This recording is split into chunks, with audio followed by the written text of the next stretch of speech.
Gene Ratelle last played for the Rangers in 1975, but his smooth skating style and gentlemanly demeanor have never been far from the consciousness of the team's fans. A center, Ratelle joined the team in the early 1960s and was a line mate of a fellow Hall of Famer, Rod Gilbert.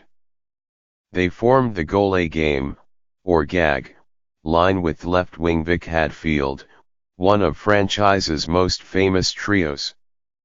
Each had a chance at 50 goals in 1971-72 before Ratelle broke an ankle late in the season. The line mates will reunite at Madison Square Garden on Sunday as Ratelle's number 19 joins the numbers of other franchise luminaries in the rafters before the Rangers game against the Detroit Red Wings. Glenn called me and said, "Gene, we'd like to retire your sweater," said Ratelle, referring to the Rangers president, Glenn Sather, who also was his teammate in New York. I said, "Glenn, it would be a great honor."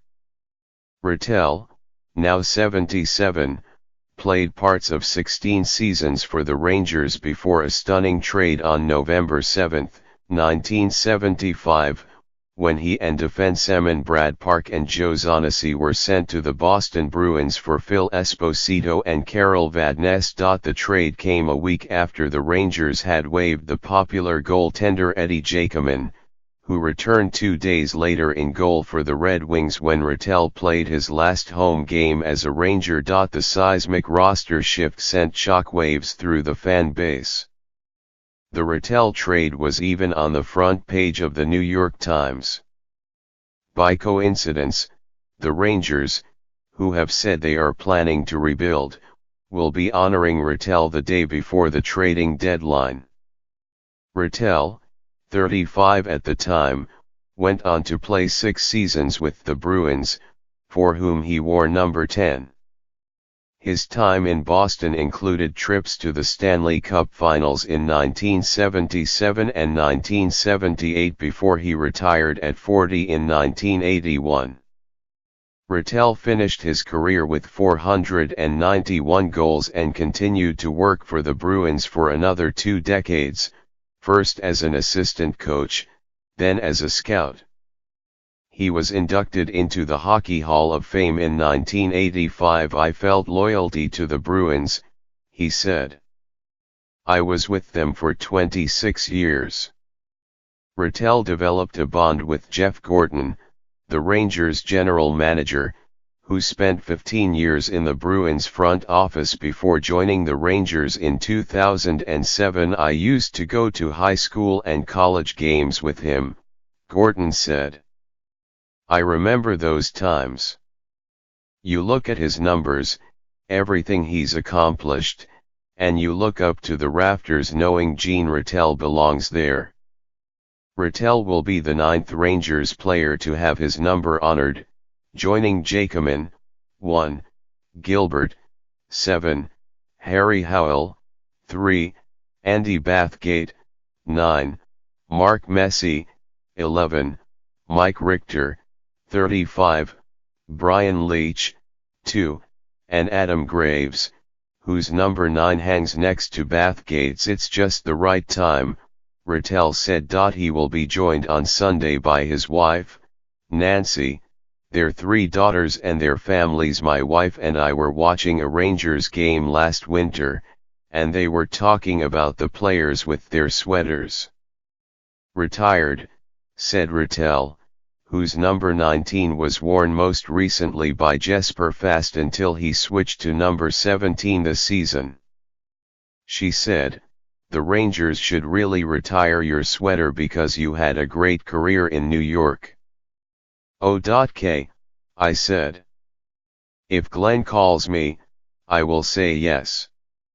A month later, he called.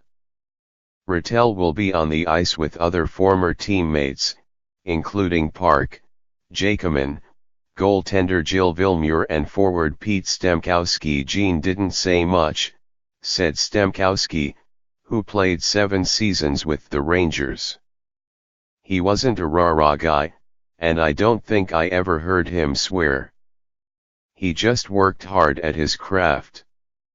Also expected to partake in the festivities will be Ratelle's longtime coach and general manager, Emile Francis. He first coached Ratelle when he was a teenager playing for the Rangers junior team in Guelph, Ontario. I couldn't be happier for Jean, said Francis, 91, who lives in Florida and remains close with his players from the gag line era. No doubt about it, he was one of the best players who ever played for me. That group is synonymous with a glorious but unfulfilled Rangers era. The chance to stand together again on garden ice is special. Hadfield, who became the first Ranger to score 50 goals in a season, on the last day of the 1971-72 season, was more enforcer than goal scorer throughout the 1960s, when the Rangers failed to win a single playoff series.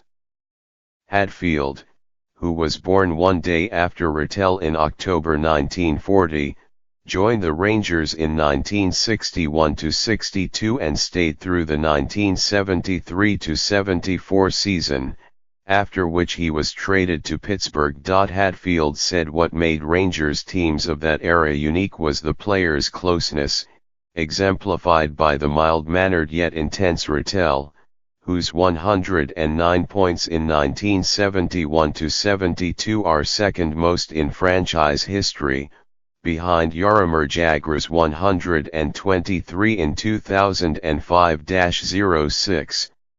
Jean was not only an excellent hockey player, but he was an excellent individual. Hadfield said. As a team, we all hung out together because we all lived on Long Island. We always had 5 or 6 guys and our wives together for dinner. That's how it was. We won as a team and we lost as a team.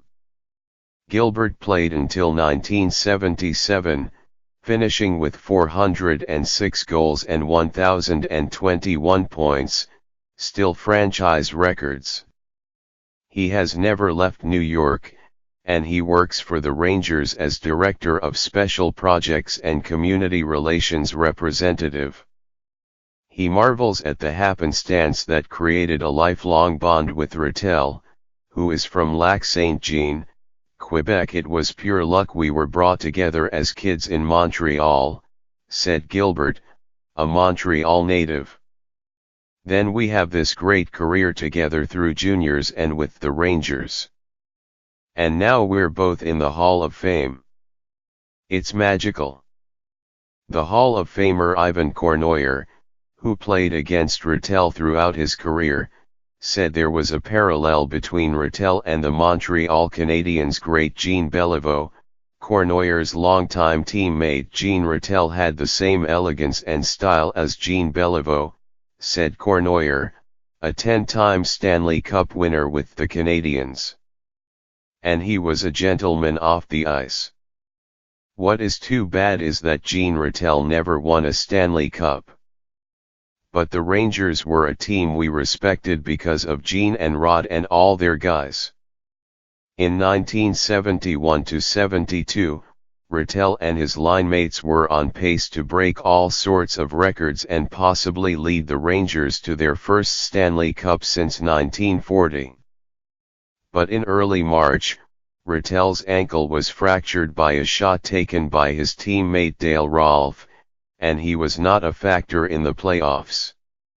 The Rangers beat Montreal in 6 games, then swept Chicago to set up a showdown against Bobby Orr and the Bruins in the finals. Ratelle had only 1 assist in 6 games as the Rangers lost to the Bruins, who lifted the cup at the Garden that May 11. Rangers goalie Henrik Lundqvist, whose number 30 will surely take its place above the Garden ice one day, said he had enjoyed visiting with the greats of yesteryear.